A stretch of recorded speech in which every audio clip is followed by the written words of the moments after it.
is hope within your calling. There is strength in your great name. There is power in your mercy. You are all I've ever needed. You will always be enough. It's your love is strong enough. Your grace is big enough. Your heart is more than enough to make me new. Your love is strong enough. Your grace is big enough. Your heart is more than enough to make me new. You make me new.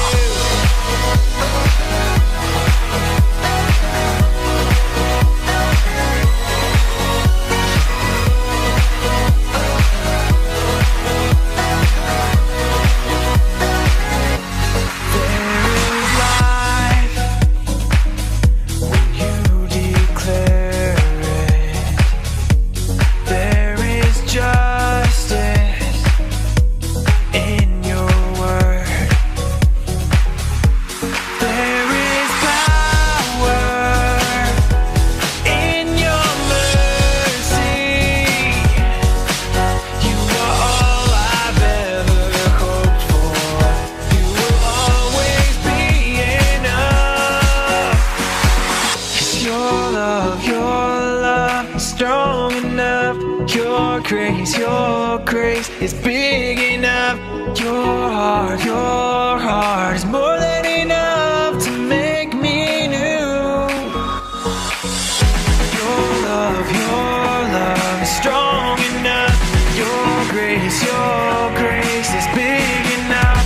Your heart is more than enough to make me new. You make me new.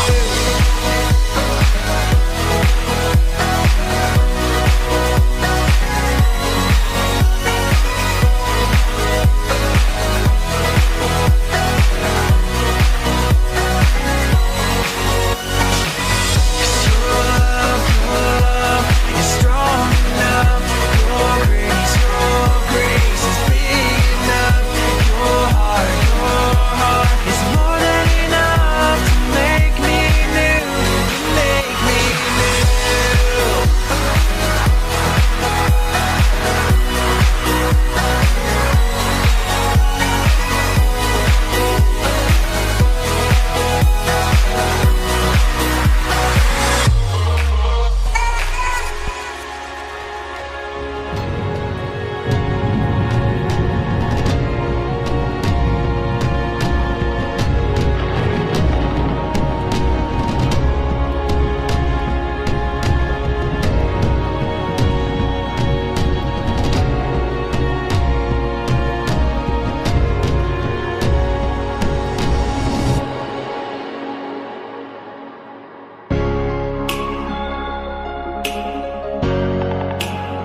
Elijah Calayag at nandito ako para ipaalala ang ating 5 prayer points.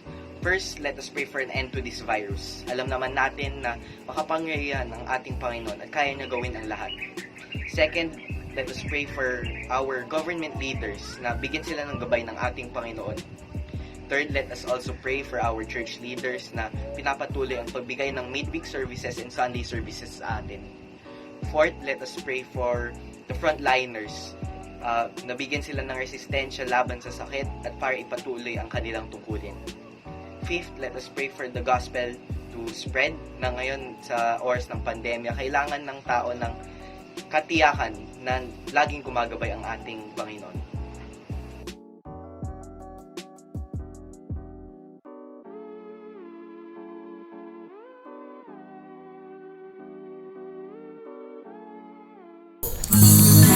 Hello mga kapilar and welcome po muli sa ating prayer and fasting. Kamusta po ang bawat isa and naniniwala po ako na protektado tayo ng ating Panginoong Jesus and kahit na extended pa rin po ang ating quarantine, naniniwala pa rin po ako na patuloy na kumikilos ang ating Panginoon sa ating buhay, na hindi siya tumitigil na sugpuin o labanan itong kumakalat na virus sa ating bansa at pati sa buong mundo. And naniniwala ako na binibigay pa rin ng ating Panginoon yung comfort sa bawat isa upang magbigay ng kagalakan sa ating mga puso. And naniniwala ako na sa lahat ng mga problemang nararanasan natin ay patuloy tayong niyayakap ng ating Panginoong Jesus. And sa kahit anumang problema sa bawat hagupit ng ating buhay, patuloy na ipinapaalala sa atin ng Panginoon ang kanyang pagbibigay at tuloy nagbibigay ng kaligayahan sa bawat isa sa atin. Na sa mga oras na nawawalan tayo ng pag-asa, laging pinapaalala ng ating Panginoon na ang kanyang pag-ibig ay nagbibigay ng pag-asa sa atin, na nagbibigay ng kaligayahan at kasiyahan sa ating mga puso, na sa mga oras na nakakaramdam tayo ng kalungkutan. And right now, samahan niyo po kami na umawit para sa ating Panginoon. And ito po yung magsilbing prayer ng bawat isa sa atin. At meron tayong isang puso para purihin ang ating Panginoon.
He's surely alive and he's living on the inside, growing like a lion. My God's not dead.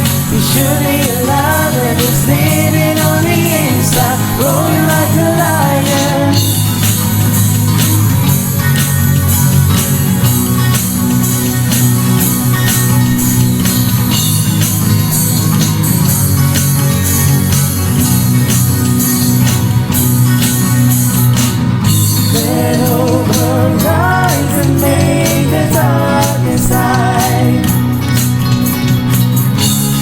Faith is dead and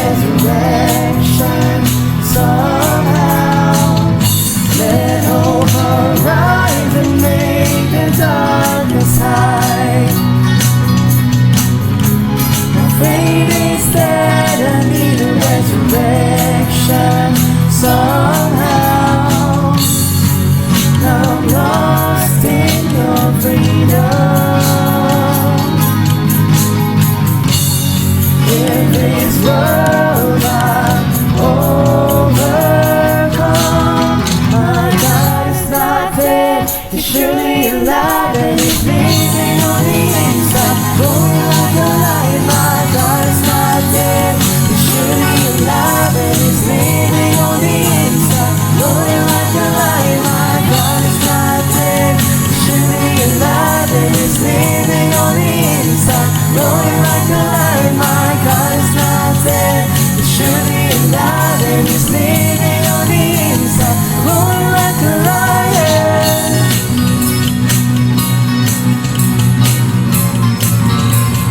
Surely alive. Surely alive. The heaven roar and fire fall. Come shake the ground with the sound of revival. The heaven roar and fire fall. Come shake the ground with the sound of revival. The heaven roar and fire fall. Come shake the ground with the sound of revival. The heaven roar and fire fall. Come shake the ground with the sound of revival. The heaven roar and fire fall. Come shake the ground with the sound of revival. My God is not dead, he's surely alive and he's living on the inside. Roaring like a lion, my God is not dead, he's surely alive and he's living on the inside. Roaring like a lion, my God is not dead, he's surely alive and he's living on the inside. Roaring like a lion, my God is not dead, he's surely alive and he's living on the inside. Roaring like a lion, my God is not dead, he's surely alive and he's living on the inside. Roaring like a lion, he's surely alive. Oh yeah, surely alive. Oh yeah, surely alive. Oh yeah, surely alive. Oh yeah, surely alive. Oh yeah, surely alive. Oh yeah, surely alive. Yeah.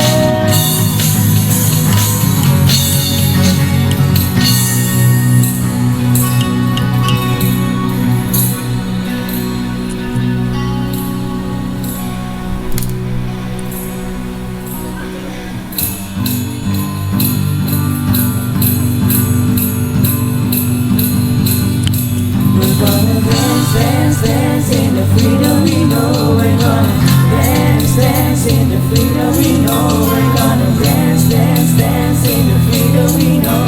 'Cause the freedom we know is gonna last forever.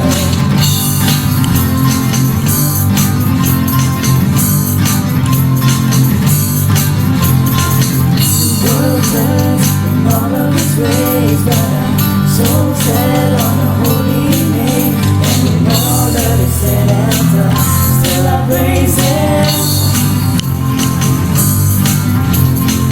There's no end to the love that he gives, and our broken dreams are alive again. In the hope of the risen King, there's praises. Mystery unthinkable, but he took the form just to save my soul. That's what love is, the life I know. And on and on and on, we'll be singing songs set free. The one I love, come on, come on. And let the whole earth sing the freedom we know. Come on and praise it.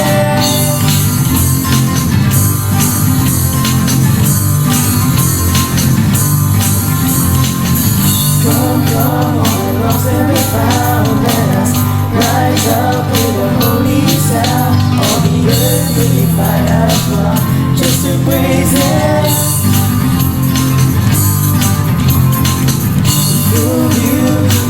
nothing to hide, like a city on a hill. We're gonna shine in the light of the freedom. So let us praise Him. A mystery unthinkable, but He took the fall just to save my soul.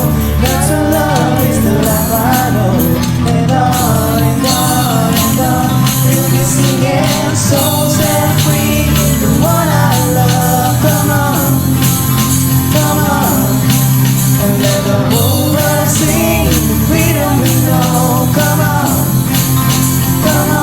and praise Him. Souls set free, the one I love. Come on, and let the whole world sing the freedom we know. Come on and praise Him.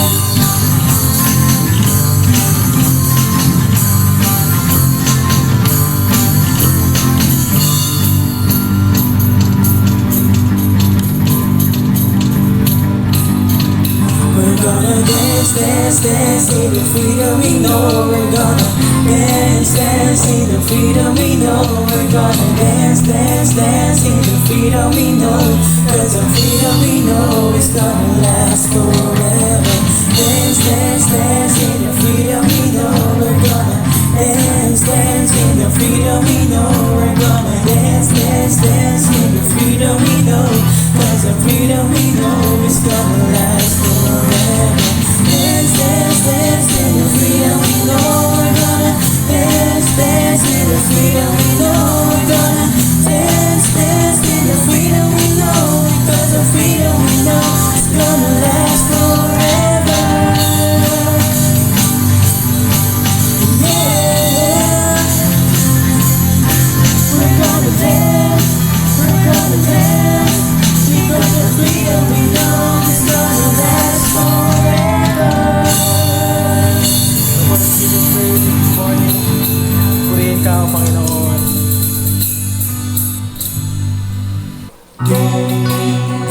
Thank you, Lord God. We believe in you, Lord. Alam namin, Panginoon, na walang imposible sa'yo, Panginoon.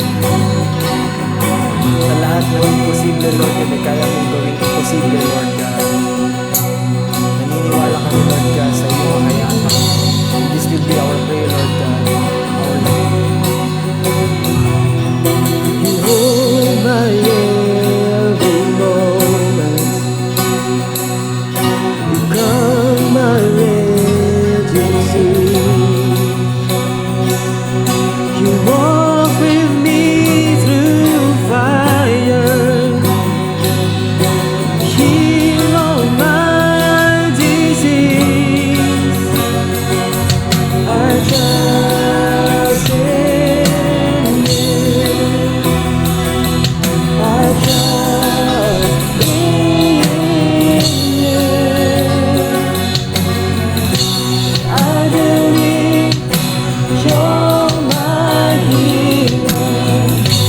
I believe you are all I need.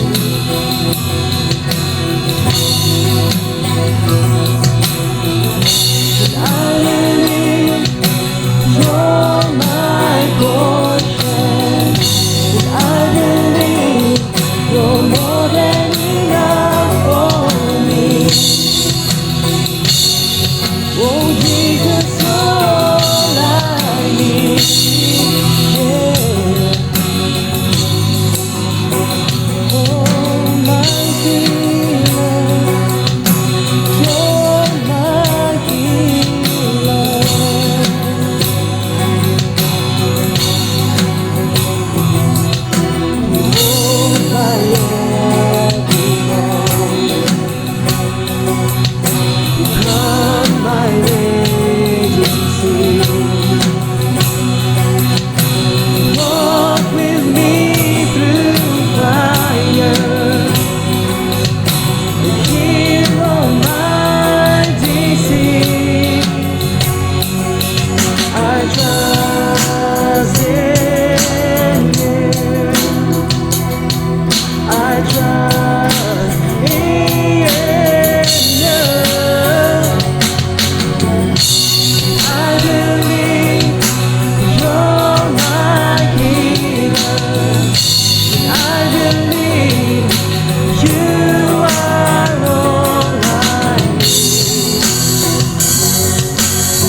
pagmamahal at pagpapala na ibinibigay mo sa aming Panginoon. We will continue to worship you, Lord God, to praise your name forever and ever, Lord God. Maraming salamat, Lord God, for the protection, Lord God, for the guidance, Lord God, na ibinibigay mo po sa bawat isa sa amin. And we just wanna thank you for everything, Lord God, na ibinibigay mo po sa aming Panginoon, na sa pag-provide, Lord God, ng mga needs namin, Panginoon. Maraming salamat, Lord God, sa walang hanggang pagpapala, Lord God, pagmamahal na ibinibigay mo po sa amin, na hindi ka nagsasawang mahalin kami, Lord God, na kahit nagkakasala kami, Panginoon. Right now, God, narito kami sa iyong harapan upang humingi ng kapatawaran, Lord God, sa aming mga kasalanan, Lord God. And right now, God, kami po ay nalinis ng iyong banal na dugo, Lord God. And right now, God, we claim your forgiveness. And we just want to thank you for everything, Lord God, na ibinibigay mo po sa aming Panginoon. And thank you, God, for protection. Thank you, God, for the guidance, Lord God. Thank you, God, for the strength, Lord God. Alam namin, Panginoon, matatapos po itong problema na kinakaharap ng mundo, Lord God. Alam namin na babalik sa normal, Panginoon, ang pamumuhay ng bawat isa, Lord God. Dahil alam namin na mahal mo po ang bawat isa, Lord God. And we are believing, Lord God, for the greater things, Lord God, na pwede mong gawin sa buhay ng bawat isa sa amin. And naniniwala kami, Lord God, na mangyayari ito, Panginoon. And we are believing for greater things, Lord God, na pwede mong gawin sa buhay ng bawat isa sa amin. And naniniwala kami, Lord God, na hindi mo hahayaan, Lord God, na mahirapan ang iyong mga anak, Lord God. And alam namin patuloy mong pinapagaling, Lord God, yung mga nakakaranas sa sakit na ito, Lord God. Binibigyan mo ng lakas, Lord God, yung mga frontliners, Lord God. And at the same time, Lord God, patuloy mo kaming kino-cover, Lord God, ng iyong banal na kamay, yung banal na dugo, Lord God, patuloy mo kaming kino-cover ng iyong mga kamay, Panginoon, upang maprotektahan kami, Lord God. We declare, God, that you're the center of our life, Lord God. We declare, Lord God, victory, Lord God, sa umagang ito, Panginoon. And maraming salamat. And we will praise you forever and ever, Lord God. We will honor you. We will glorify your name. In Jesus' name, and everybody say, Amen and Amen. Palakpakan po natin ang Panginoon sa umagang ito.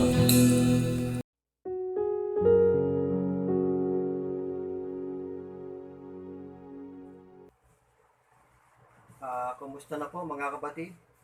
Una sa lahat ay isang mapagpalang umaga sa ating lahat. Ngayon po ay ika-23 ng Mayo at araw po ng Sabado. Kung ating pong matatandaan ay prayer and fasting po ngayon. Muli ay na-extend o humaba yung ECQ sa ating bayan. At marahil yung iba sa atin ay nadidismaya at naiinis dahil marami pa rin pasaway sa ating bayan. At ito nga ay sa nangyayari ito sa ating bayan, ay marami sa atin na nagtatanong, hanggang kailan ba matatapos ang lockdown o ang krisis na ating kinakaharap? Kailan ba matatapos ang ating pinapangambahan na COVID-19? Marahil yung iba sa atin ay pinanghihinaan na ng loob. At pati na rin ang ating pananampalataya sa Diyos ay nanghihina na rin. Alam ko na marami sa atin na nananalangin na palakasin pa ng Diyos ang ating pananampalataya. Sapagkat ito lang po yung ating sandata upang magtagumpay sa hamon ng buhay na ating kinakaharap ngayon. Marahil tinatanong natin sa oras nito ang ating Diyos kung paano pa lalakas ang ating pananampalataya. Kapatid, sa oras nito ay nais ituro ng Diyos kung paano lalakas o palalakasin ang ating pananampalataya. May naman simpleng paraan na ituturo ang Diyos sa atin ngayon upang lumakas, tumatag, at tumibay ang ating pananampalataya sa Kanya. Pero bago po ang lahat, nais ko pong umpisahan sa isang maiksing panalangin ang ating pag-aaral na ito. Dakilang Diyos at makapangyarihan sa lahat, dalangin po namin, Panginoong Sus, at sa gabay ng iyong Santong Espiritu, na patuloy niyo po kaming samahan sa aming pag-aaral na ito. Hayaan mo po, O Diyos, na ang iyong banal na presensya o iyong Santong Espiritu ang siyang malayang kumilos sa bawat isa. Nawa po, O Diyos, ay mapagpala ng iyong mga salita ang bawat makikinig. Dalangin ko po, Panginoon, na patuloy, O Diyos, na bigyan niyo po ako ng karunungan at kaalaman upang maihayag ko ng maayos, Panginoon, ang iyong mga salita. At naniniwala kami, Panginoon, na ang mga salita mo na aming mapag-aaralan sa ngayon, Panginoon, ay tunay nga na kami ay mapagpapala. At lalakas at titibay ang aming pananampalataya.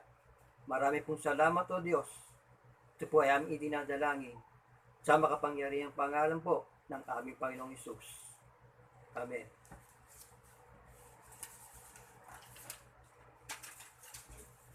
Ang sabi po doon sa Lucas chapter 17 verse 5 sa wikang Tagalog, mga kapatid, sinabi ng mga apostol sa Panginoon, Jesus, dagdagan po ninyo ang aming pananampalataya. Makikita po natin dito na maging ang mga apostol ay nanalangin na dagdagan pa ang kanilang pananampalataya. Kaya marahil, marapat lamang din na tayo rin po ay humingi o dumalangin sa Diyos na palakasin at dagdagan pa ang ating pananampalataya. Sapagkat hindi po biro ang kinakaharap nating problema ngayon. Hindi lamang sakit na COVID-19 na nakakatakot, kundi maging ang kahirapan o kagutuman na ating kinakaharap. Kaya, kailangan po nating dagdagan, palakasin ang ating pananampalataya sa Diyos. Sapagkat ito lamang po ang mabisang paraan para tayo ay magtagumpay sa hamon ng buhay na ating kinakaharap. At ngayon po ay may 5 simpleng paraan na dapat nating gawin para lumakas ang ating pananampalataya sa Diyos. Una, trust o pagtitiwala. Mga kapatid, kung nais po nating lumakas at tumibay ang ating pananampalataya sa Diyos, kailangan po natin magtiwala sa Kanya sa lahat ng bagay. Ito po ay iniutos ng Diyos sa lumang tipan na makikita natin sa Kawikaan chapter 3 verse 5. Ito po ang sabi, kay Yahweh ka magtiwala buong puso at lubusan, at huwag kang mananangan sa sariling karunungan. Maliwanag po na sinasabi rito ng ating Panginoon Diyos na sa Kanya lamang tayo pwedeng magtiwala. At kailangan po buong puso at lubusan. At hindi po kailangan na tayo magtiwala sa sarili nating karunungan at kalakasan. Ang pagtitiwala ay pwede lamang nating ibigay sa ating Diyos na siyang lumikha ng langit at lupa. Ito rin po ay iniutos ng ating Panginoong Hesus, na magtiwala sa Diyos, sapagkat kung tayo ay magtitiwala sa Diyos, ang lahat ng ating alalahanin, mga stress sa buhay, kabalisahan, takot at pag-aalinlangan, kailanman ay hindi ito mangingibabaw sa ating buhay. Na kung tayo ay buong puso na magtitiwala sa Diyos, buo ang ating pananalig na ibibigay niya ang lahat ng probisyon at ibibigay niya ang masaganang buhay. Ang sabi sa Mateo chapter 6 verse 25 hanggang 27,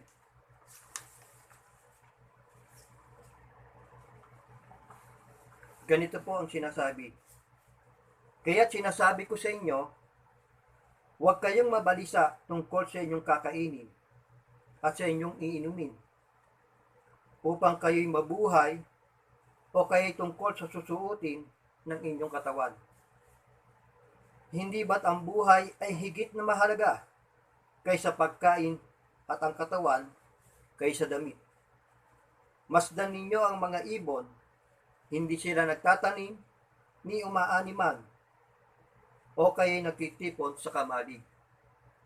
Ngunit pinapakain sila ng inyong amang nasa langit. Hindi ba't higit kayong mahalaga kaysa mga ibon? Sino sa inyo ang makapagpapahaba ng kanyang buhay ng kahit 1 oras sa pamamagitan ng kanyang pagkabalisa? Ito po ay isang pangako ng Diyos na dapat nating pagtiwalaan. Maliwanag po na sinasabi rito na wag daw po tayong mabalisa sa ating kakainin, sa ating iinumin, at maging sa ating susuotin. Sapagkat kung ang ibon ay pinapakain ng Diyos, mas higit tayong pakakainin ng ating Diyos amang nasa langit. Bakit po? Sapagkat tayo ay mas mahalaga kaysa mga ibon sa harapan ng Diyos. At napakarami pa pong pangako ang Diyos sa atin na pwede nating pagtiwalaan.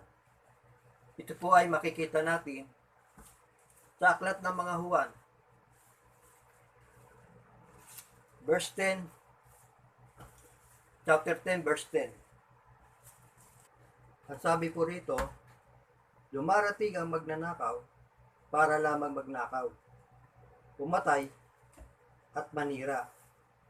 Naparito ako upang ang mga tupa ay magkaroon ng buhay na masaganang lubos.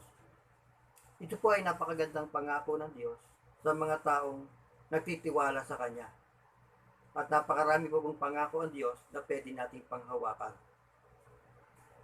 Ang kailangan lamang po natin ay magtiwala sa ating Diyos na buhay. Ang pangalawa po na dapat natin gawin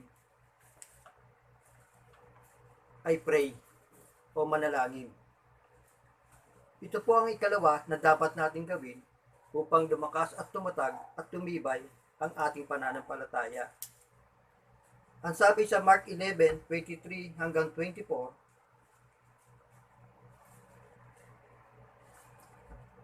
tandaan ninyo ito, kung kayo'y nananampalataya sa Diyos at hindi kayo nag-aalinlangan, maaari ninyong sabihin sa bundok na ito, umalis ka riyan at tumalong ka sa dagat. At ito nga ay mangyayari. Kaya't sinasabi ko sa inyo, anuman ang hingin ninyo sa inyong panalangin, maniwala kayong natanggap na ninyo iyon at matatanggap nga ninyo ito. Tinuturuan po tayo ng Diyos na manalangin na walang pag-aalinlangan sa Kanya, sa ating puso, at manalig na anuman ang ating sabihin ay mangyayari. At sinabi rin dito ng ating Panginoong Diyos na kung gagawin natin ito, ito ay magaganap sa ating buhay. Okay lang mga kapatid na itaas natin sa Diyos ang ating mga pangangailangan. Maging ang ating mga kabigatan, kahirapan, pag-alala at mga takot sa ating buhay. Okay lang din na sabihin natin sa Diyos na makialam siya sa ating buhay. Pwede rin po natin sabihin sa Diyos ang lahat ng kanyang mga probisyon o tustusan ang ating mga pangangailangan. Nais ng Diyos na marinig niya ang ating tinig. At kailangan niya ang personal nating pakikipagrelasyon at pakikipag-usap sa Kanya. Ang ating pong panalangin sa araw-araw sa ating Diyos ay isang paanyaya sa Kanya na pumasok sa ating buhay. At ito ay nakakatulong upang mapatatag o patatagin ang ating pananampalataya at palalimin ang ating pagtitiwala sa Kanya. Ang ating pong pananampalataya ay patuloy na lalago at lalakas sa tuwing nire-release natin ang kapangyarihan ng panalangin sa ating buhay. Tayo po ay tinuturuan ng Diyos na manalangin na walang patid, tuloy-tuloy at lagi magpasalamat sa lahat ng nangyayari sa ating buhay. Kaya po mga kapatid, kailangan natin sa pamuhay ang pananalangin. Sapagat alam po natin na bawat panalangin ay naririnig ng Diyos at bawat panalangin ay sinasagot ng ating Diyos.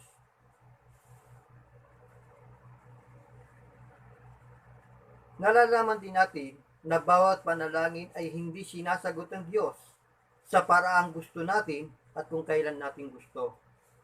Subalit hindi ito ang makakapigil sa atin sa pananalangin ng buong puso. Simulan po natin sa bawat pagising natin sa umaga sa pananalangin, sapagat naniniwala po tayo na mahalaga na lagi tayong nasa presensya ng Diyos. Yun po ang pangalawa na dapat nating gawin upang lumakas ang ating pananampalataya. At ang pangatlo po mga kapatid ay read the Bible o magbasa ng salita ng Diyos. Para po lumakas ang ating pananampalataya, kailangan po nating basahin at alamin ang salita ng Diyos. Kailangan po natin maglaan ng oras sa pagbabasa ng salita ng Diyos. Kailangan natin ang salita ng Diyos sa ating buhay, sa ating puso at isipan, dahil ito po ay puno ng mga napakaraming pangako ng Diyos na pwede natin pagtiwalaan at ipanalangin. Ang basahin at angkinin ng mga pangako ng Diyos ang siyang magpapalakas at magpapatatag ng ating pananampalataya. At makikita rin natin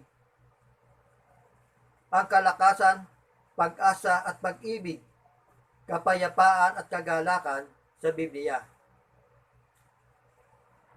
Sa Biblia din po natin mahahanap o makikita ang mga pangako o probisyon ng Diyos at mga katuruan para makalayo tayo sa mga kasalanan at palayasin si Satanas. At sa pagbabasa din ng Biblia, madadagdagan ang ating karunungan, kaalaman at pagkaunawa sa ating buhay sa pamamagitan ng kanyang mga katuruan. Kung nais po natin ma-exercise ang ating pananampalataya sa ating buhay, hayaan po natin na ang katuruan at ang utos ng Diyos ang siyang maging gabay natin sa ating buhay. Kapag ginawa po natin ito ang ating pananampalataya ay tatatag at lalakas. Makikita po natin sa awit, chapter 119, verse 105. Ang sabi po rito ay, salita mo isang tanglaw na sa akin ay patnubay. Sa landas kong daraanan, liwanag na tumatanglaw. Sa problema po na ating kinakaharap ngayon, sa kadiliman na ating tinatahak ngayon, dahil sa krisis na ating nararanasan, wala po tayong pwedeng maging gabay o maging tanglaw, kundi ang salita ng Diyos. Ito po ang gawin nating patnubay sa ating buhay ngayon. At nakatitiyak po ako na tayo po'y magtatagumpay sa ating kinakaharap na problema. Ang pang-apat po, upang lumakas ang ating pananampalataya, at sabi po rito ay, live out His Word. O isa pamuhay po natin ang salita ng Diyos. Pagkatapos po nating basahin at maunawaan ang salita ng Diyos, panahon na para umpisahan natin na isa pamuhay ang ating natutunan sa Biblia.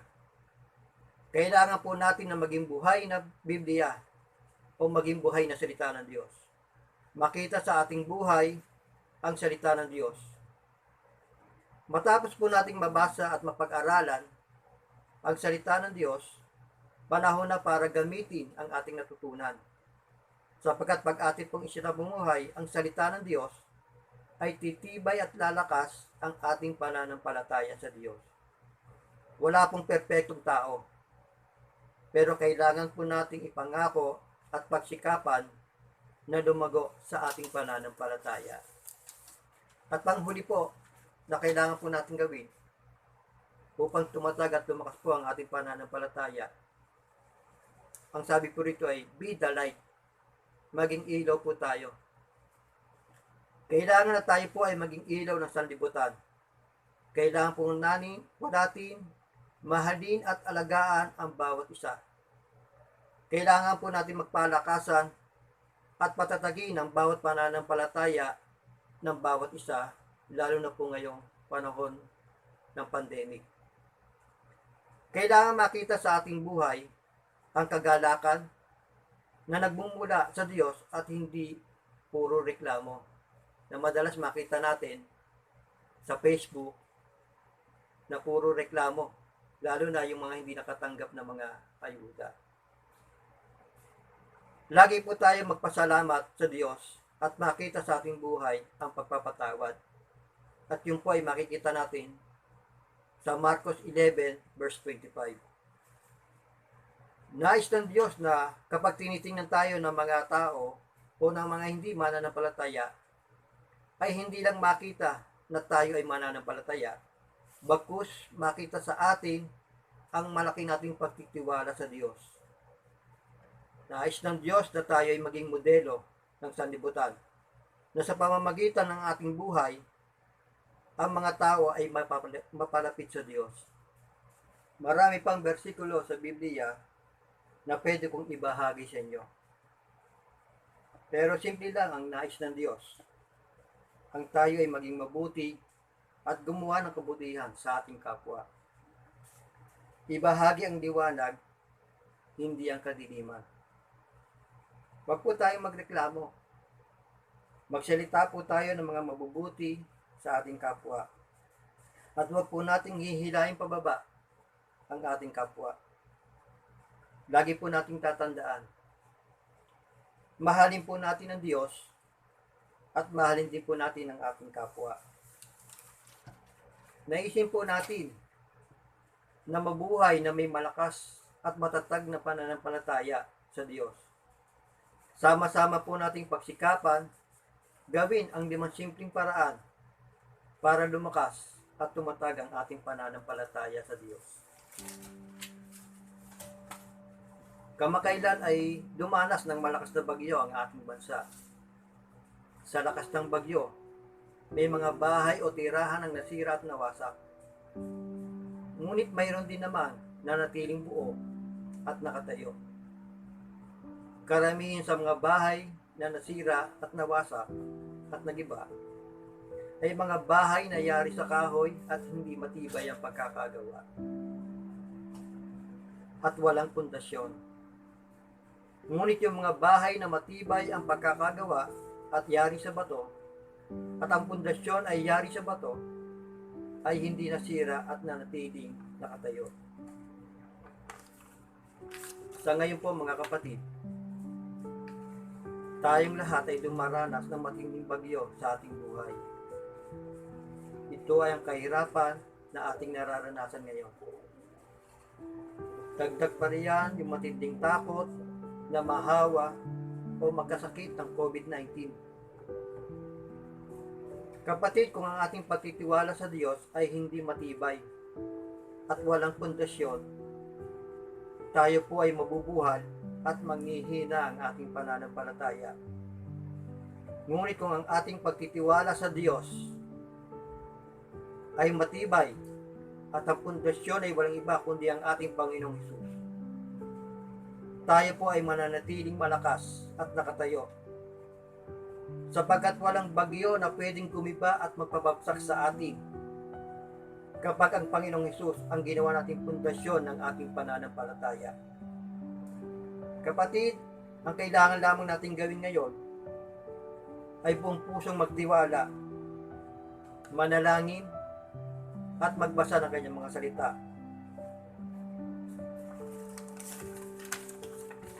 At ang Diyos na po ang bahala na palaguin at palakasin ang ating pananampalataya. Ang sabi sa 1 Korinto, chapter 3, verse 6, Ako ang nagtanim, si Apolos ang nagdilig. Subalit ang Diyos ang nagpatubo at nagpalago.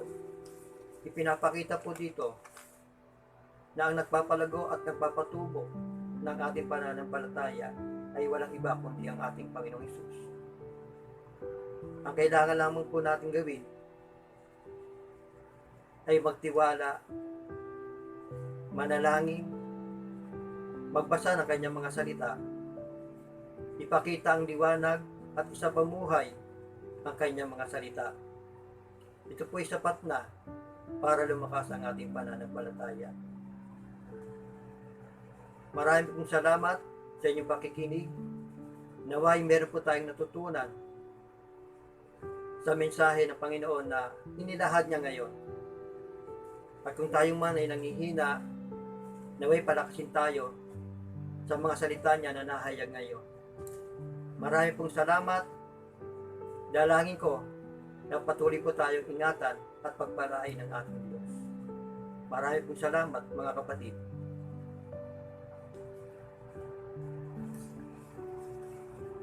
Nais ko na magtapos tayo sa isang panalangin. Dakilang Diyos at makapangyarihan sa lahat. Salamat po Panginoon sa iyong mga salita na nahayag. Tunay nga o Diyos na ikaw ay Diyos na makapangyarihan. Diyos na tapat sa iyong mga pangako at hindi marunong magpabaya sa iyong mga anak. Kaya naman o Diyos kami nagtitiwala na ang bagyo na aming kinakaharap ay aming malalagpasan at mapagtatagumpayan. Sa tulong ng iyong banal na Espiritu, sa pamamagitan ng aming pananampalataya sa aming Panginoong Hesus, naniniwala kami, Panginoon, na mapagtatagumpayan namin ang problema na aming kinakaharap ngayon. Marami pong salamat o Diyos, patuloy niyo po kaming ingatan at gabayan sa bawat araw ng aming buhay. Marami pong salamat. Ito po ang aming dalangin sa makapangyarihang pangalan po ng aming Panginoong Hesus. Amen.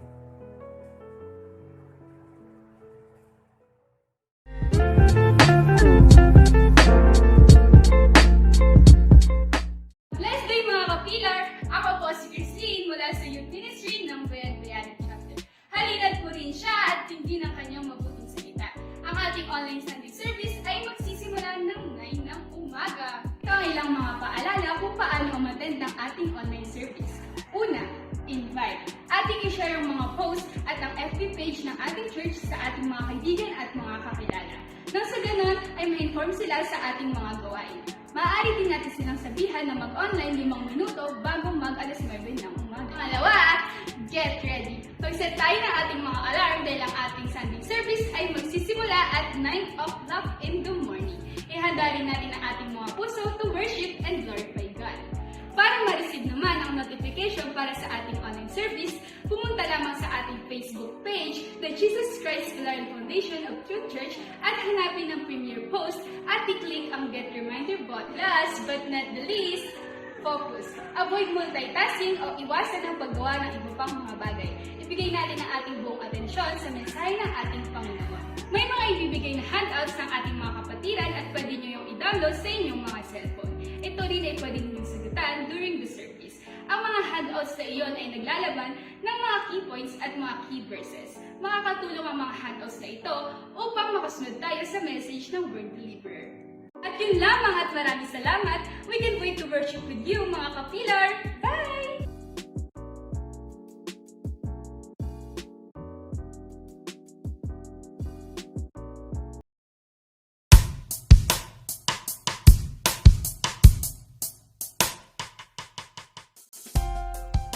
For our announcements, again, there is no need for us to go to church yet on Sundays until further notice. Instead, do join us on our online services happening every Sunday at 9 a.m. In case that you miss it, but we hope that you don't, our sermons will be uploaded on our Facebook page, so stay updated. Discipleship group discussions will still push through online.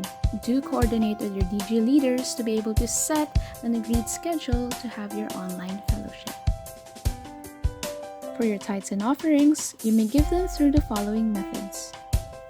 Those who have their GCash accounts, you may send them to the numbers shown on your screens.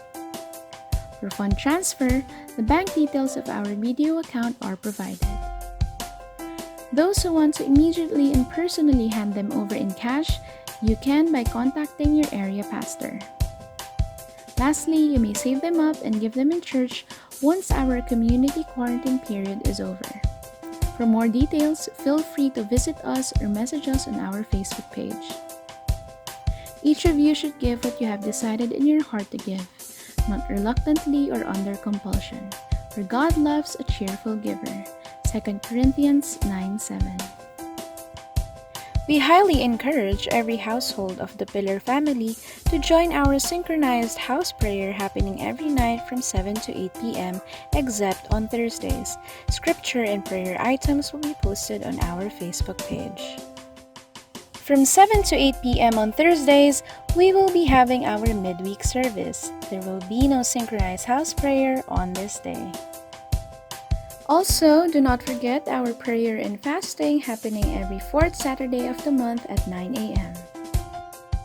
And of course, our breaking of the bread happening every first Sunday of the month.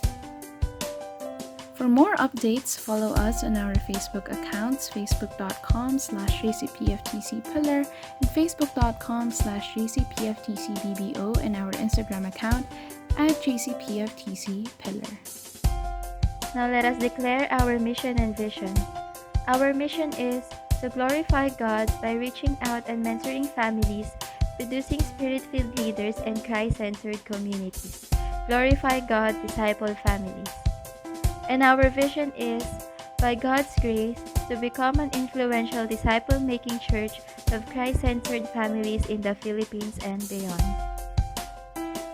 Now let us speak blessings to one another. The Lord bless you and keep you. The Lord make His face shine upon you and be gracious to you. The Lord turn His face towards you and give you peace. God bless everyone.